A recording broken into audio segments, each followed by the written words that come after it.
Tokyo शहर के हलचल भरे नजारों, ऊंची इमारतों और रंग बिरंगी रोशनी के बीच एक छोटी सी लड़की रहती थी जिसका नाम था आकारी। आकारी कोई साधारण लड़की नहीं थी। उसके पास जानवरों से बात करने की जादुई क्षमता थी। छोटे से कीड़े से लेकर विशाल भेल तक आकारी उनके विचारों और भावनाओं को समझ सकती थी। एक दिन यूएनओ चिड़ियाघर में घूमते हुए आकारी को एक अजीब नजारा दिखा। बंदरों का एक झुंड एक छोटी सी सुनहरी मूर्ति के चारों ओर इकट्ठा होकर चहचहा रहा था। उत्सुक होकर आकारी झुंड के पास गई और पाया कि वह मूर्ति कोई साधारण वस्तु नहीं थी। यह एक प्राचीन राजा का अवशेष था, जिसके बारे में कहा जाता था कि इसमें एक शक्तिशाली बंदर राजा की आत्मा वास करती है। जैसे ही आकारी ने मूर्ति को देखा, उसने उससे एक अजीब जुड़ाव महसूस किया।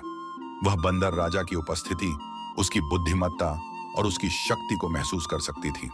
बंदरों ने आकारी की अनोखी क्षमता को महसूस करते हुए उसे बंदर राजा को उसकी नींद से जगाने में मदद करने की विनती की।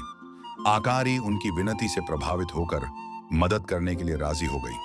उसने अपने हाथ मूर्ति पर रखे और अपनी आंखें बंद कर लीं। अपनी जादुई ऊर्जा पर ध्यान केंद्रित किया।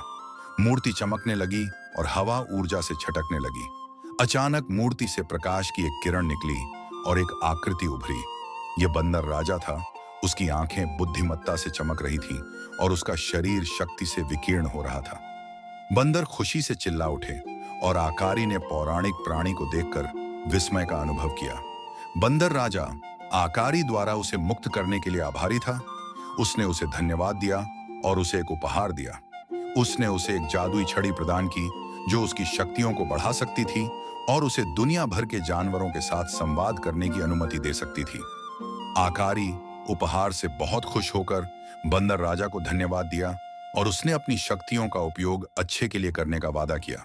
उसने बंदर राजा और बंदरों को अलविदा कहा और खुशी और उत्साह से भरे दिल के साथ अपने घर लौट आई।